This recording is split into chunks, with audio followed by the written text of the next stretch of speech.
a chance desse povo todo estar errado em relação ao que eles estão vendo é bem menor do que a chance deles estarem certos. A chance de tantas profecias como esta que eu mencionei estarem serem coincidência é uma coisa muito absurda.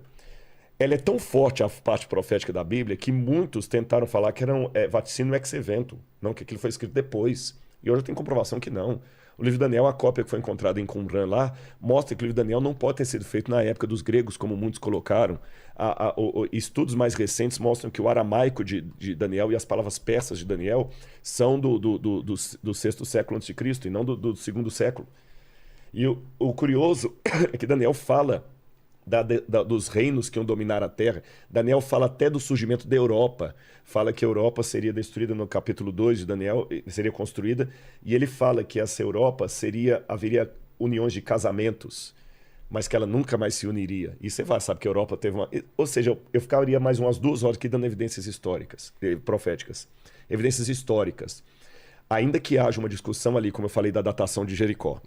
Mas uma coisa é fato. Mesmo quem nega a Bíblia, mesmo quem coloca como Kathleen Kenyon, que Jericó não existiu no período bíblico, admite o que eu vou falar aqui. Então isso aqui não é a posição do Rodrigo, até do cara que discorda da Bíblia. O jeito que Jericó está destruída é exatamente como a Bíblia apresenta. E com uma coisa que, assim, que todo mundo sabe explicar. As muralhas de Jericó caíram de dentro para fora. Quem que ia empurrar as muralhas de dentro para fora? Não tem abalo sísmico, já descartaram essa hipótese. Não puxaram? Não, mas puxaram, quem vai puxar aqui até fora. Quem tá dentro não vai puxar para dentro a muralha. Eu tô atacando você, você tá dentro da cidade. Tá, não, mas cara, caíram de dentro pra fora? Não, de fora pra dentro. Não. Eu tô atacando. Eu sou o exército externo. Você tá dentro. Ok, Se eu a tô muralha te daqui. atacando, a muralha tem que cair pra onde? Pra cá. Ela caiu pra cá. Então, e você não pode ter puxado a muralha? Não tem sentido isso. Não tem sentido isso porque do jeito que ela... Primeiro que eles não haviam essa técnica na época de puxar. Isso aí nem na época... Só na época romana no final que vai ter. Não era a tática da época. Segundo, a parede, como ela caiu, você vê que ela dançou assim e caiu. Não foi um negócio que você puxou e ela caiu já empilhada. Entendi. Você tá entendendo? Não é abalo sísmico. E só de um lado da cidade. É muita coisa, Pirula, que vai tendo assim da arqueologia comprovando e tudo. Jesus, por exemplo, a existência histórica de Jesus, que hoje até o Bart Ehrman, que é agnóstico, escreveu um livro desse tamanho falando que Jesus existiu, contrariando todos os acadêmicos, que o pessoal também detonou com ele por causa disso. Além de tudo isso, eu vou colocar mais um último ponto aqui para não ser muito prolixo. Quando eu falei da transformação que a Bíblia apresenta, você está entendendo? É uma transformação muito, muito forte. E talvez o maior argumento que eu posso dar é esse aqui, Pirula. É quando você vê. E, de novo, eu vou bancar o ateu. Eu fui nesse encontro agora lá com o Paulo Vieira. Você vê pessoas entregando a vida a Cristo. O cara largando as drogas assim imediatamente.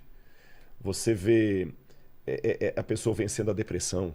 Eu sou um caso vivo disso. Você está entendendo? Pessoas que tiveram uma coisa de Deus muito forte, vai lá e fala em meu nome, a pessoa fala e o outro está lá, e muita coincidência, tem muitas testemunhas, tem muitos depoimentos.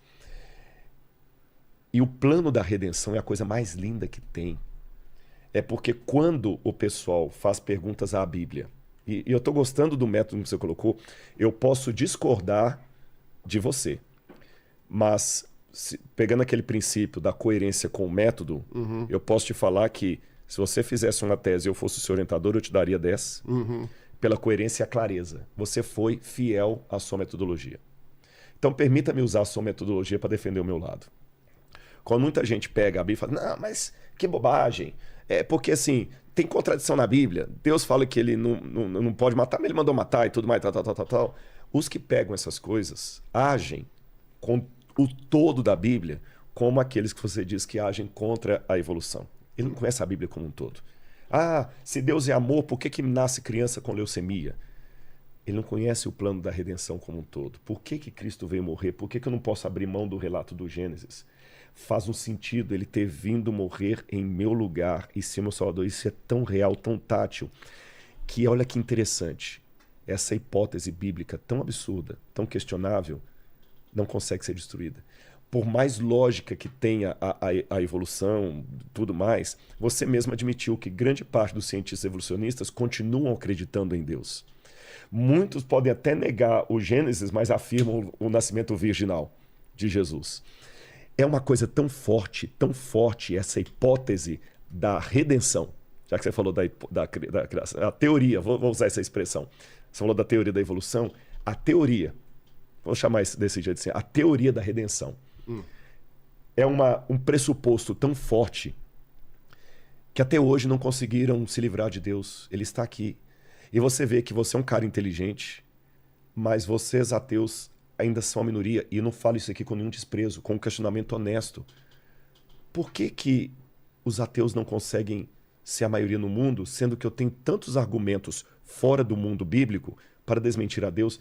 Os 6 milhões de mortos judeus no Auschwitz, aquela criancinha que está morrendo agora, mas nem os piores sofrimentos fazem a gente desistir dele. E eu posso afirmar para você, olhando no seu olho aqui. Você não está numa igreja, não estou no púlpito, mas falando por alguém que eu orei. Eu orei por você. Pirula, você pode não acreditar. Você pode, e eu respeitarei isso até a minha morte. Vou continuar sendo seu amigo e nós fizemos uma amizade aqui. De público, eu quero te pedir perdão também. Porque eu fiz uma coisa que... A minha parte bonita vai depois. Tá, mas deixa eu falar isso agora, o que eu senti. Uhum. Quando eu até falei lá no ar assim, não, fala com a minha vaquinha. Uhum. Foi engraçado. Foi. Mas não é o que o Cristo mandou eu fazer. Não é o que o Cristo mandou eu fazer. Ele mandou orar por você. Eu estava lá no Método CIS, do Paulo Vieira. Sim. E o Método CIS mexe muito com as emoções da gente. E teve uma hora lá que a gente tinha que escrever algumas coisas e tudo e tal. E falando de ancestrais e tudo, que a minha história é muito complicada, de pai e mãe.